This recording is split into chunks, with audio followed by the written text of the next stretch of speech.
I love when the black community says, let's boycott Asian businesses. Please do. We'll get rid of the Chinese takeout, the dry cleaners, the laundromats. Let's get rid of the liquor stores as well. Get rid of the Jordans you guys wear, the Nikes you wear, the shower caps, the Hondas, the Hyundais, all your car electricians, the electronics in your house, the Sony, the TV system, your sound system, the microphones that you guys use to rap and speak about awareness for the black culture and the hip-hop culture. Where do you think that's made in? That's made all in Asia.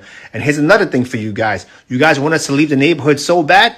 Oh, Asian people are in our neighborhoods? We're in white neighborhoods. We have our own Chinatown. We have our own Koreatown. You think we really need you guys to benefit off and make money? A lot of us do go to college as well. You're being outworked by immigrants who barely speak English. And you're not embarrassed? Go to the bank, start your own businesses, and deal with your own people. I want to see your own women get on their hands and knees and do pedicures and manicures and deal with nasty-ass attitudes, okay? Some viewers may find this disturbing. Viewer discretion is advised. Hi, my loves. It's Destin Choice, and you're watching Choice TV. So today, I wanted to get out here and talk about what needs to be talked about because there's been a lot going on. So as y'all know, we recently just found out that the Karmello Anthony case did not go in a lot of our favors. The young black boy who basically was minding his business went into a tent, and after an argument and being told to get out of a tent, a young white boy decided to physically assault him, push him around, and he responded by, of course, stabbing the young boy. So, of course, this led to a very ugly, vile dispute about self-defense, and if self-defense only applies when it's white people versus black people. And there's been a very ugly debate and divide on social media, and a lot of people are going crazy right now because recently Karmello Anthony was found guilty for stabbing someone who was trying to attack him. Says, I'm not alleged. I did it. And he put his hands on me. I told him not to. So, of course, the whole world is in a huge frenzy right now. And we also got more really bad news where this week we also found out that the killer of Cyrus Belton, he was found not guilty after killing a 14-year-old boy because if y'all didn't know, 3 years ago, back in 2023, there was a situation where a young 14-year-old boy walked into a Shell gas station that was owned by a local Korean family. They basically decided to open up this grocery store many years ago, and in many cases, they have had instances where many high schoolers and young men, and sometimes criminals, and just bad people as a whole, have tried to steal from them and take things from their stores. Shoplifting is at an all-time high, and it has been since the pandemic. So sometimes Korean and Asian-owned businesses tend to be very prejudiced when they see young people walking into their store. What's interesting is Cyrus Belton was just minding his own business, walking to a grocery store, and before he decided to actually go around shopping in this gas station, he was told to put his backpack at the front, which he complied and did.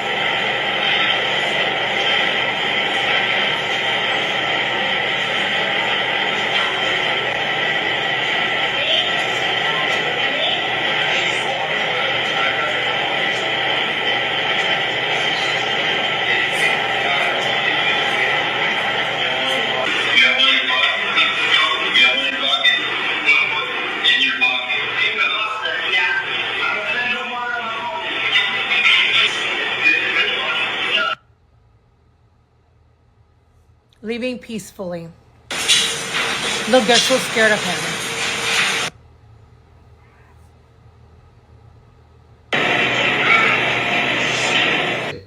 Eventually, he went all the way to the back to go grab some waters, as you guys can see in the video. And he was followed around by this Asian woman who appears to be the mother of the store. So this woman followed him around, bugged him, harassed him, looked him up and down to make sure he wasn't stealing, and then he put the waters back. Immediately, he walked out the store and he grabbed his backpack, but he was told, "What do you have on you? Did you take something?" It's odd because you can clearly see in the video that he put the waters back because he might have been uncomfortable with being followed around in stores. I feel like many people watching this have been there when you're being eyed up and down and sized up like you're about to steal from the store.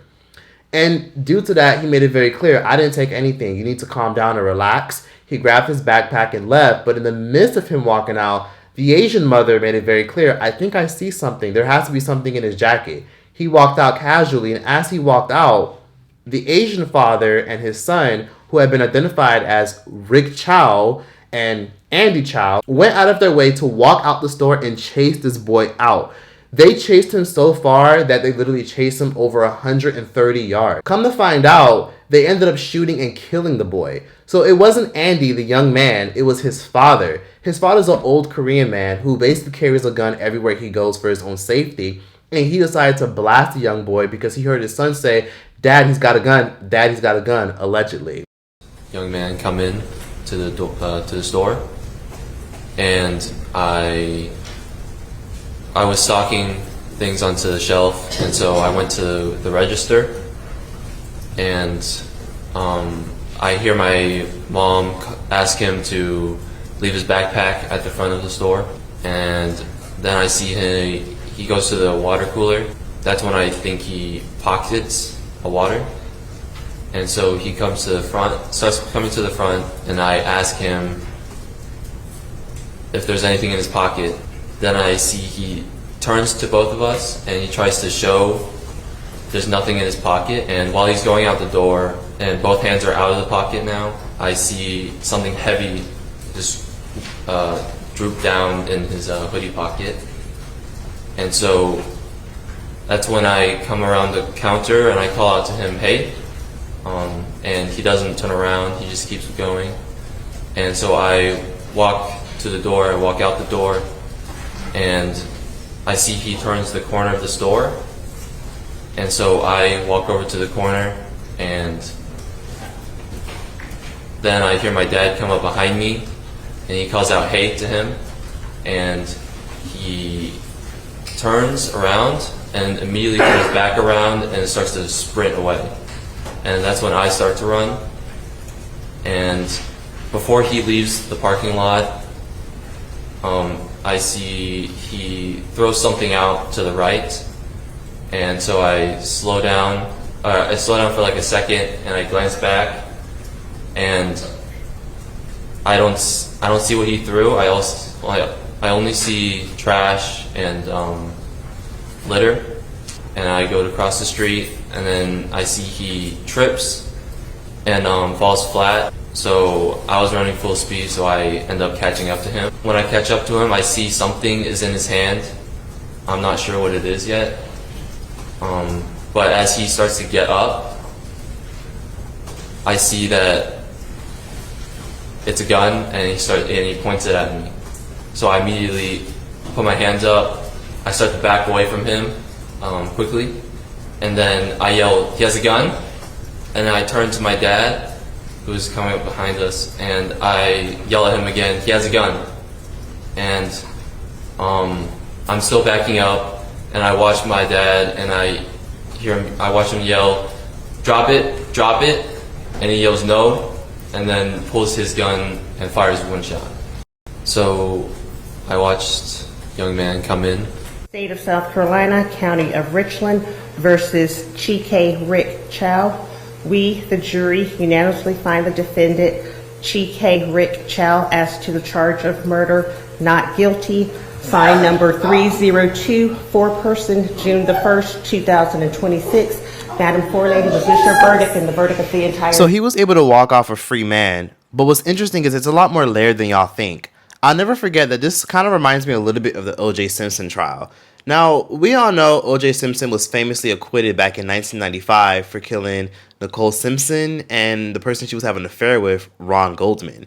Now, although he was acquitted for murder and didn't do jail time for that, he definitely faced a civil suit. So people oftentimes assume that O.J. was guilty and O.J. was the problem even though he was acquitted. But the civil suit filed by Nicole Simpson's family and Ron Goldman's family are a big reason why O.J. is sometimes looked at as someone who lost in the end, because he was ordered to pay over $30 million over time for horrible damage. Now, what's interesting is that's part of the reason why this is relevant is because, you know, they can only show so much. They can only prove so much if, you know, the young man Cyrus actually did something wrong, which is aim a gun. You know, but Cyrus's family is coming with a bang and they're not playing. They made it very clear that they will definitely be pursuing a civil suit. So a civil suit is definitely coming, and it might take a while, but they're definitely going to make sure that this business is shut down for a long time and this man is never able to operate a business. They should have asked for voluntary manslaughter. Well, what they don't realize, even in asking that question, you're suggesting to me that a 14-year-old with a bullet in his back, his value cannot reach the level of murder? They say, well, he had no money when they found him. Do you think that people would pick up somebody else's shoe, wouldn't pick up the cash? Have you not heard of Cash App? Did he need cash in his pocket in order to pay for the water bottles that he did not steal, that he didn't pick up, that he didn't leave the store with? Ladies and gentlemen, this is a simple case of someone armed, running with their adult son as they chased a 14-year-old child over a football field's length and shot him in the back. People believe that there was a possibility that the gun might have just fell out of his jacket. Like maybe he didn't aim the gun and the young Korean boy and his father are lying. Because come to find out, there's been a lot of resurfaced evidence where we found out that Rick Childs had a history before of shooting people. He's had a history before of pulling out the strap when people have tried to steal from him in the past. WIS looked into hundreds of incident reports received via FOIA on Thursday. We found more than 50 calls, all related to shoplifting from the gas station. It's unclear who made the calls because that information is redacted, but we found where police responded to calls ranging from vandalism to shoplifting items like a single candy bar or a Red Bull. But there is one incident that stands out. This video appears to show Chow fighting with a teenage girl while a group of teens crowd around them. You can see the two hit the floor while struggling with each other. The video appears to show Chow with a gun on his hip during the altercation. You can hear the girl screaming for Chow to get off of her and stop touching her, and you can also hear Chow screaming back for the girl to leave the store. While there is no report on this incident, WIS was able to obtain those 911 calls made pertaining to what took place. We need help at the Shell station at 7441 Parkland Road. There's a disturbance and fighting, and yeah, I'm an employee here. He's had a history before of pulling the trigger. So people think that this was a case of racial profiling, which clearly it was, because you're harassing a young boy who walked into a store minding his fucking business and didn't even steal anything. But of course, because this was in 2023, most people kind of moved on and moved forward because, I mean, we all know what happened with Black Lives Matter. We never heard from those motherfuckers ever again. And as time went on, people kind of let it go because the case kind of got dragged out. Well, we recently got a verdict, and Rick Chow was found not guilty. The whole courtroom was in utter shock, and the whole courtroom was utter silence. You could literally hear a pin drop because people couldn't believe that this old man who shot a 14-year-old boy was able to walk free. How did a 14-year-old boy get shot in the back but yet aimed a gun? It became a situation of he say, she say. Maybe he pulled the gun, maybe he didn't. But no witnesses were able to see anything. The only thing witnesses saw were a gun being pulled, a gun being blasted, and they only saw the young man, Cyrus, fall to the ground. Okay. And when you saw Cyrus hit the ground, what did you see anybody else doing at that time? First, me and my aunt, we were just staring. We saw the older guy had his gun pointed still, and I believe his son was running behind him. He came to a stop as well. You said the guy was holding the gun. Do you know who that guy was? The store owner of the Shell gas station. Okay. The man sitting over at that table? Yes. After you realized that a shot had happened, what did you guys do? We stopped. My aunt said, Jazz, he just shot that boy. You need to call the police. We're both about to call them. So we both put our cell phones. We called.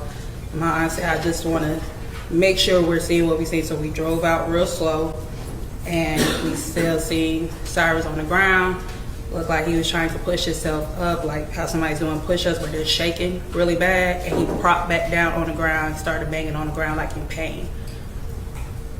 And explained to them like, hey, we just saw the gas station owner shoot a young boy. And then my aunt, she said we need to get out of here. So we drove up to an empty parking lot near where the old Columbia Mall is at. And 911 had me on hold for a long time. So nobody really knows if they're telling the truth. It just became a, well, you know, I saw my dad pull out a gun because he pointed a gun at us. So it almost seemed like they kind of got their stories together and got their story straight. So people were pissed because there's no other witness that saw the gun being aimed other than the son. So we had pulled out the gun, and then I yelled gun, and I backed up, I stopped.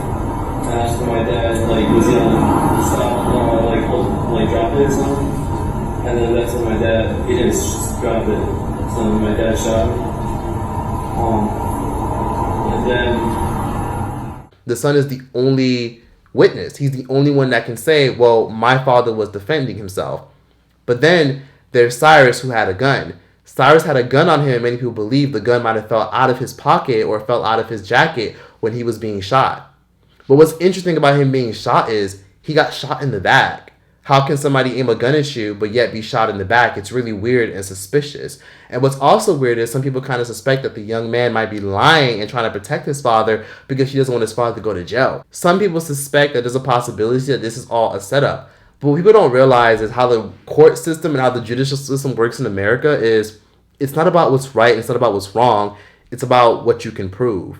And if nobody can prove that that young man did not aim a gun at that man, then nobody can even say who was in the wrong. On top of that, everything changed quickly. The stakes changed quickly when we all found out that the gun was actually reported stolen. Cyrus is a 14-year-old boy who had a gun that was reported stolen. And then prosecutors and many people went online and they fished for a lot of evidence to prove that Cyrus was a young thug going on a bad path.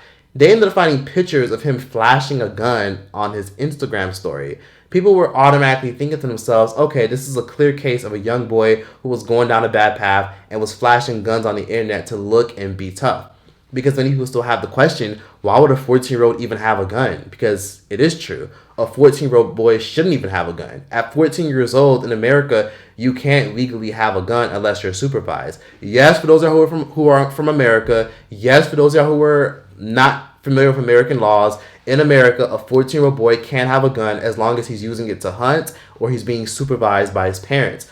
And in many cases, you can have a gun if you're at least 18 years old. In many cases, it doesn't have to be registered at all in some states. And in many cases, you could just have a gun just by going to the store. It's very layered depending on the state you're in. In this particular state, he was breaking the law and he had a stolen gun. So who knows where he got it from? Who knows if he stole it? And it became a situation of, wait. Let's stop talking about this young boy getting killed. Let's talk about how this young boy was walking around with a stolen gun and he walked into a store with a gun on his hip, hiding it.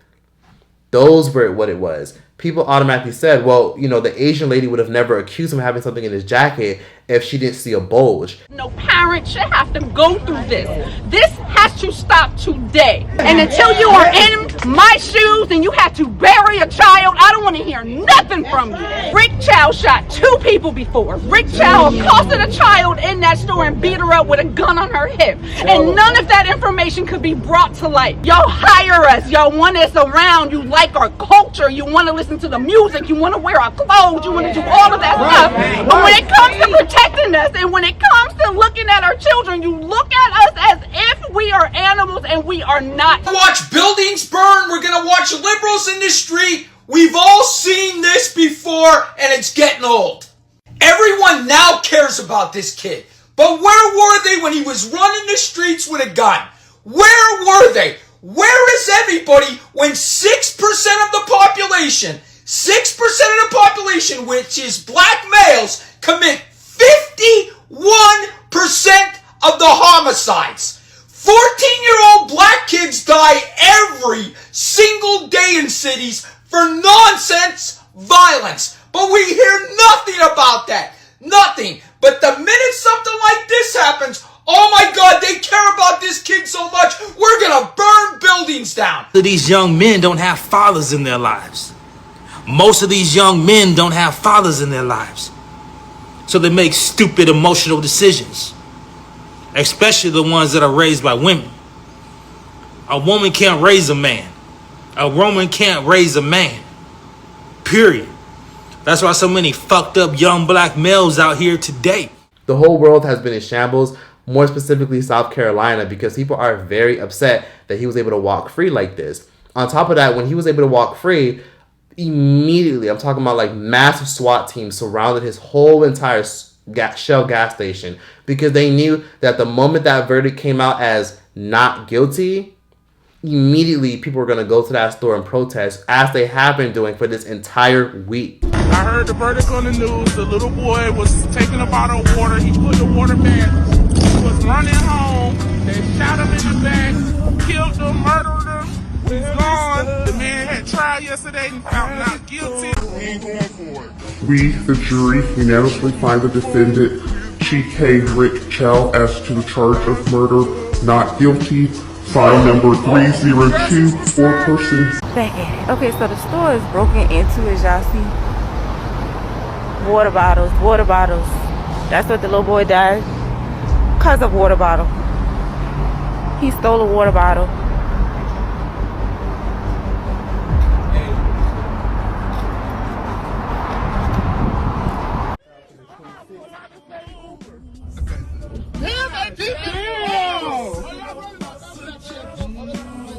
Oh, hell no. You still gonna burn the store down. Fuck! It's really, I'm sorry, man.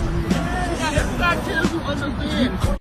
So basically what happened is the SWAT team wrapped around that whole gas station that they own, so protecting it, supporting it, and they're still there to this day, trying to protect it from protests because they know somebody inevitably will burn that shit down. And it's been very ugly for the past week with protesters and people angry at what they did to this 14-year-old boy. So then it turned into a very ugly dispute where a lot of people online, many conservative and political commentators have been on the internet blasting the fact that the young boy was a thug and a bunch of other shit. Now, I'll be real. At 14 years old, I didn't even think to walk around with a fucking gun. And I don't think most of y'all watching this even thought to walk around with a stolen gun. Because let's be real, unless you feel like you're under attack or you're at risk or some shit, you don't think to walk around with a fucking pistol because, again, like, for what? You know, why are you 14 with a pistol? Where'd you get it from? His mother is trying to make it clear that he was a sweet boy. He was a nice boy. Of you to sit up there and make it seem like we were bad parents because we were not. All of our children make mistakes, but I don't see anybody saying, oh, well, you know what? My kid did X, Y, and Z. My kid did X, Y, and Z. No, they're coming onto my page and try to demonize my child, and I will not have it.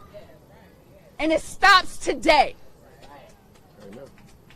Keep your opinions to yourself. And until you are in my shoes and you have to bury a child, I don't want to hear nothing from you. But it's very clear if he's walking around with guns and taking pictures with guns, he was definitely going down the wrong path. And that's a lot of people's argument. It doesn't make it okay. But again, he should not have had the gun. So many people have been going out their way to talk about how, you know, a lot of people should be holding him accountable, should be holding the family accountable, and shouldn't be mad. And this is just a case of just poor parenting. And to some degree, I can see that perspective. But they escalated by chasing that boy out of the store. There's just no way to talk about it. On top of that, we don't know if what that man is saying is true. How do we know if he actually pointed and aimed the gun at the fucking store owners? That's why a lot of people are conflicted about this. We believe that this is all just a lie that a lot of attorneys are fucking holding up to protect this old ass man from going to jail. So now there's been this huge campaign of a lot of people saying that they're no longer going to be supporting Asian-owned businesses in South Carolina, and that we all collectively should be going on, you know, the online and protesting and not supporting Asian-owned businesses because stuff like this is not new.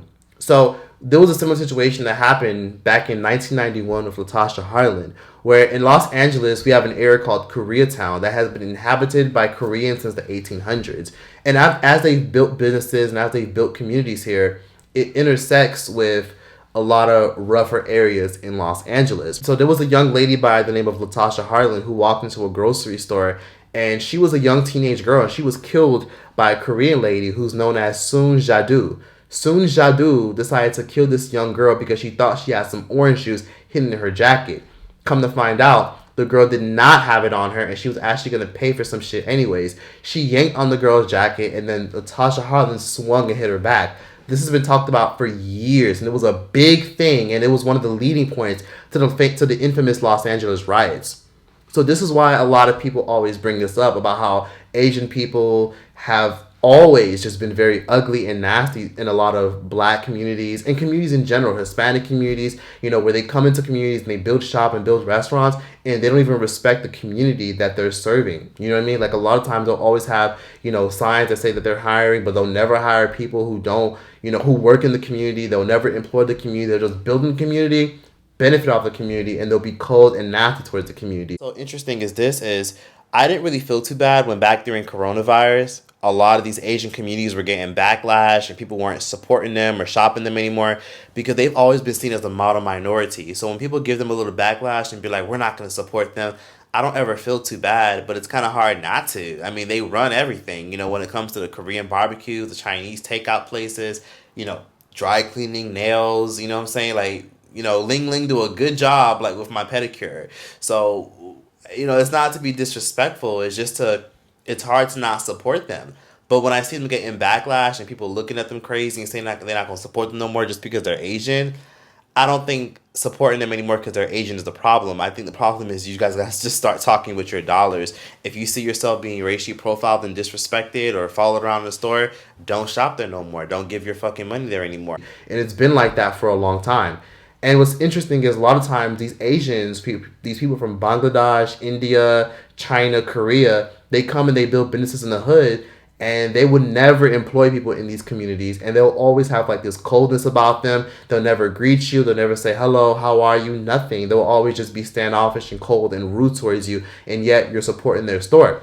And the best thing you can do is just talk with your dollars and just not walk up in there anymore. And it's sad because back in the 1800s, there was a point in time where many Filipinos, Vietnamese, Chinese, and a lot of Asians were coming into America by the droves to build real estate and build businesses while their countries were unstable. And guess what? As time went on, America had this whole Asian Exclusion Act that came out trying to slow Asian businesses down, because with America being as racist as it used to be in the 1800s, they wanted to slow down all the Asian investment.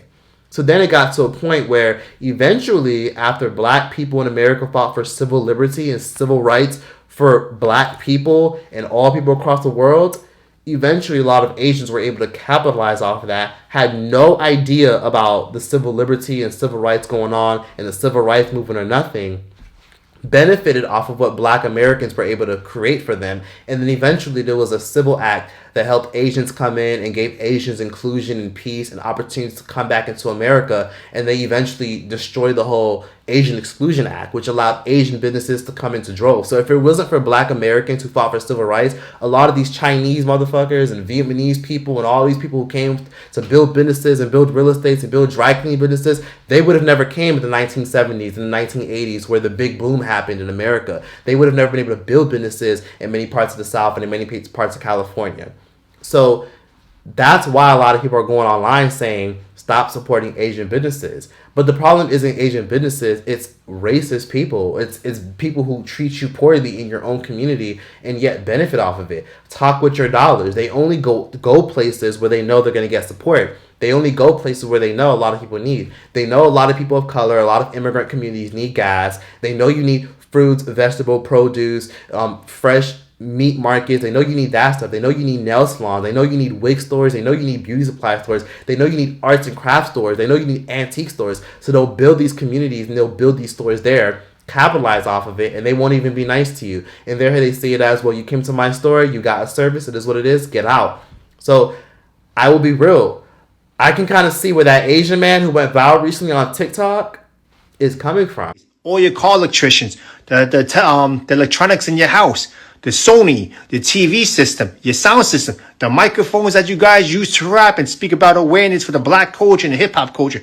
Where do you think that's made in? That's made all in Asia. And here's another thing for you guys. You guys want us to leave the neighborhood so bad? Oh, Asian people are in our neighborhoods? We're in white neighborhoods. We have our own Chinatown. We have our own Koreatown. You think we really need you guys to benefit off and make money? A lot of us do go to college as well. You're being outworked by immigrants who barely speak English. And you're not embarrassed? Go to the bank, start your own businesses, and deal with your own people. I want to see your own women get on their hands and knees and do pedicures and manicures and deal with nasty ass attitudes, okay? Shut up. Minerals are found in Africa. Keep that in mind. Everything made in China, minerals found in Africa. Everything they need, cobalt, stones, all those crystals they use in their products, found in Africa. Like the convenience they have. I mean, I got a little Korean lady around the corner from me who does my dry cleaning. Anytime I need like one of my shirts or one of my like very expensive t-shirts to get cleaned or to get dry cleaned, I go to her and she does it for $10. Really, really affordable compared to a lot of these high-end places. You know what I mean? Then there's the Korean barbecue spot. Then there's a lot of spots that I go to. There's a quick little Chinese to-go restaurant that I'll go to that will give me a nice platter of food for like $13. And it's convenient. So sometimes, people got to kind of talk with their dollars and stop, respecting people who don't respect you. These businesses aren't the problem. It's the people who don't respect you. So, the moral of the story is the young man just should never have had a gun. I really wish he would have left that shit at home, because now there's all types of conspiracy theories of, maybe he was trying to rob the store, but then he got paranoid, had second thoughts. Then there's more conspiracy theories of, well, maybe he stole from the store before and they recognized him, and a bunch of stuff. Now we've given people opportunity to come up with conspiracy theories, and I think, you know, some of these conservatives who said fucked up shit, I look at them kind of sideways, because it's like, damn, a 14-year-old is literally dead over, you know, shit that he didn't even do. He didn't steal anything. He was accused of stealing shit and didn't steal anything. And they escalated, which then turned into a whole self-defense stuff, and it didn't have to be that. This is really all down to the parenting stuff. Their parents should have definitely instilled in their child not to play with guns, and if you feel unsafe and unprotected, you come to us first. So that's why sometimes you got to be very careful with, you know, when you have children, it's best to always monitor their phones, you know, monitor their usage of social media and a bunch more, because there is a lot of people that will try to pull your kids to the dark side. So this could have been avoided had the young boy had never had a fucking gun. But what's interesting is they never even knew he had a gun. You know, he would have never died in the first place. You know, and for all we know, maybe he never even pulled out the gun. We'll never know, because nobody saw anything. There's a lot going on in a lot of our communities, coming from me, someone who grew up in a impoverished community, and the world either don't know or they just simply don't care. But when it comes to a situation where like another race does it, the whole world puts a microscope on it, and we should put a microscope on both. End of story. So rest in peace to this young man. And one thing we found out recently is his mother is not giving up. You know, she's a very strong woman. I'll give her props for that. She's definitely standing firm with trying to hold this damn family, this child family, accountable, because she knows that they definitely killed her boy over something that did not need to happen. And she made it very clear that she's filing a civil wrongful death suit. So right now, her and her team of attorneys and people are donating and contributing to her, making sure she's good and making sure she can definitely hold this man accountable. Because the fact that this man killed a 14-year-old boy and now he's able to literally have a whole GoFundMe dedicated to him, there's people online literally creating GoFundMes to actually help this man, even though he killed a 14-year-old boy. There's people creating GoFundMes to protect this man, and he killed a fucking teenager who didn't steal anything from him. All this really could have been avoided. But that's all I got to say on that. Hope you guys see where I'm coming from. Please be sure to like, comment, subscribe, give your thoughts below. And yeah, that's that. Choice out this bitch. Have to put the thought that she's a lonely girl, and it's a lonely world, and she gon' let it burn, baby, burn, baby, burn, baby. This girl is on fire. This girl is on fire. She's walking on fire. This girl is on fire. Oh.